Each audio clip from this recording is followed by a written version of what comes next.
नमस्ते, मी मीना हवण. आज मी तुम्हाला अशा एका व्यक्तींचा परिचय करून देणार आहे की त्यांच्या जीवनामध्ये घडत असलेले अनुभव आणि घडलेले अनुभव ती तुमच्याशी शेअर करतील. हे अनुभव अत्यंत अविश्वसनीय आणि चमत्कारिक आहेत. या गोष्टींमध्ये काही अनुभवामध्ये देवी चमत्कार दिसून येतील, तर काही गोष्टींमध्ये तुम्हाला तीव्र इच्छाशक्ती कशी असते हे दिसून येईल आणि त्याप्रमाणे कसं घडू शकतं हे दिसून येईल. तर काहींमध्ये योगायोग, तर काही गोष्टींमध्ये अत्यंत अचूक अंदाज दिसतील. यातील काही गोष्टी बुद्धीला न पटणाऱ्या आहेत, परंतु ते सत्य आहेत. चला तर मग भेटूया आपण तुषार चौथे यांना. नमस्ते, मी तुषार चौथे. मी आज तुम्हाला माझ्या जीवनात घडत असलेल्या काही अनुभवाच्या गोष्टी सांगत आहे. तर काही घडून गेलेल्या गोष्टींचे अनुभव मी तुम्हाला सांगत आहे. यातील काही गोष्टी तुम्हाला चमत्कारिक वाटतील, तर यातील काही गोष्टी तुम्हाला मनोरंजक वाटतील, तर काही गोष्टी तुमच्या बुद्धीला न पटणाऱ्या अशा वाटतील. काही गोष्टींमध्ये तुम्हाला तीव्र इच्छाशक्ती कशी असते आणि त्याप्रमाणे कसं घडू शकतं हे दिसून येईल. तर काही गोष्टींमध्ये तुम्हाला अत्यंत अचूक अंदाज दिसतील. तर चला, कोणत्याही गोष्टींची सुरुवात करताना श्री गणेशाला वंदन केले जाते. त्याप्रमाणे आपण आता पहिल्यांदा श्री गणेशाची गोष्ट ऐकूया. ह्या गोष्टीला सुमारे 7-8 वर्ष झाले असतील कदाचित. एके दिवशी माझ्या स्वप्नात श्री गणपतीचं दर्शन झालं आणि सकाळी मी घरातील सर्वांना स्वप्नातील गणपतीचा दृष्टांत सांगितला. सर्वांना खूप आनंद झाला. अहो, का नाही होणार सर्वांना आनंद? जो गणपती माझ्याकडून दररोज एक वेळ अथर्वशीर्ष अस्खलितपणे वधवून घेतो, तो गणपती माझ्या स्वप्नात आला आणि आम्ही दररोजच्या कामकाजाला लागलो नेहमीप्रमाणे.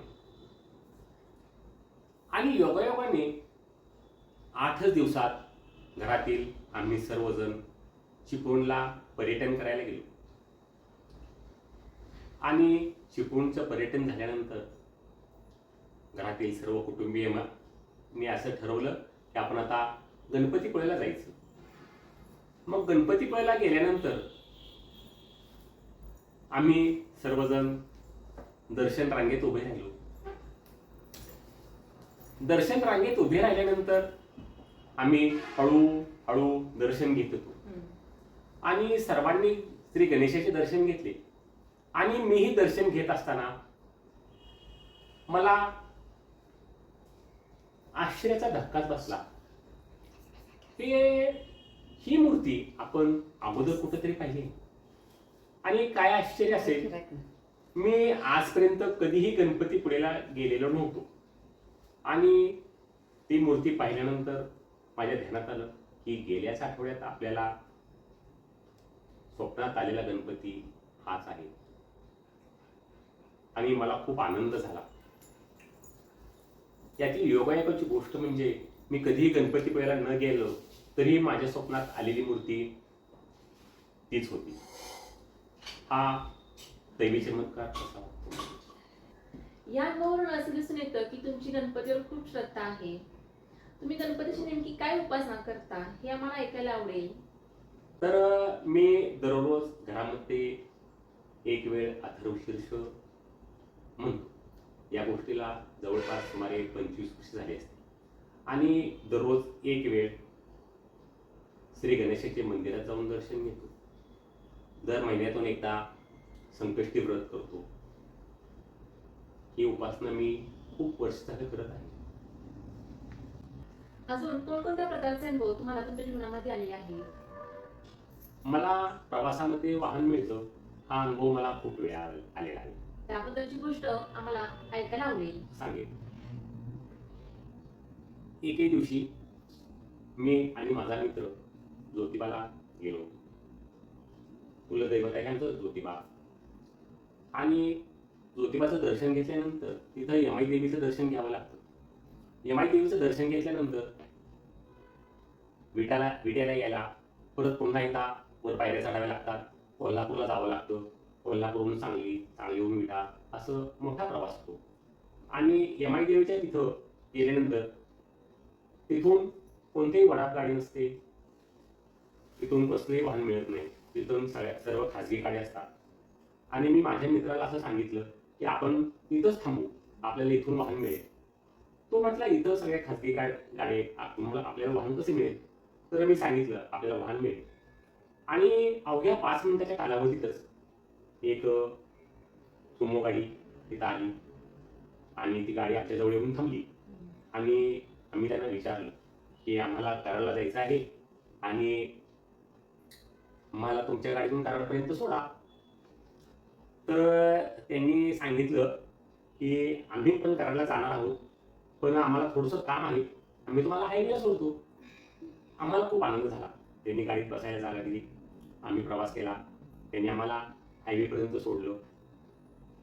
त्यांनी 1 रुपयाही प्रवास भाडं घेतलं नाही आणि आम्ही हायवेला उतरलो.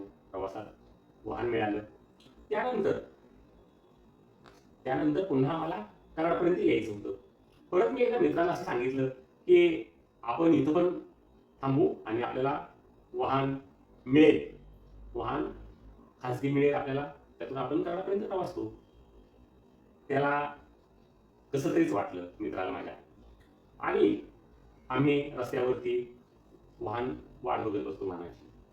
तर अवघ्या 4-5 मिनिटाच्या कालावधीतच आमच्या जवळ येऊन एक गाडी 4 चाकी थांबली. आणि आमच्या जवळ ती गाडी यायला लागल्यामुळे आम्ही जरासं कडेला सरकलो. अगदी जवळ आली गाडी. आणि ड्रायव्हरनं खिडकीची काच उघडली आणि आम्ही त्याला विचारलं कराड. तर त्याने दार उघडलं आणि बसा म्हटला. तर आम्ही म्हटलं हो दादा तुम्ही भाडं किती घेणार? तर म्हटलं भाडं कसलं? तर कराडपर्यंत जायला भाडं राहू नको म्हटला, भाडं वगैरे काय नको, तुम्ही नुसतं बसा, तुम्हाला मी कराडला सोडतो. अगदी नवी चॉईस गाडी होती. आणि काय आश्चर्य असेल, माझा मित्र मागे बसला, मी पुढे बसलो आणि बोलत बोलत आम्ही कराडपर्यंत आलो. तर त्याला विचारलं अरे दादा तू इकडे कसं काय? तर म्हटला मी आता नाशिकपर्यंत जाणार आहे. आमचे नाशिकचे साहेब कोल्हापूरला गेले होते, त्यांना सोडायला मी गेलो होतो. आता मी कोल्हापूर ते नाशिक जाणार आहे, तुम्ही नाशिकपर्यंत पण येऊ शकता. थंडीचे दिवस होते, त्याने गाडी हिटर पण लावला होता. आणि उतरल्यानंतर तो 1ही रुपया घेईना. कराडच्या संगम हॉटेलजवळ त्याने उतरला आम्हाला. आणि मीच खुशीने त्याला प्रवासाच्या भाड्याच्या ऐवजी म्हटलं प्रेमाने हे 50 रुपये ठेव आणि चहा पाणी तू कर. हा खूपच योगायोगाचा अनुभव आहे.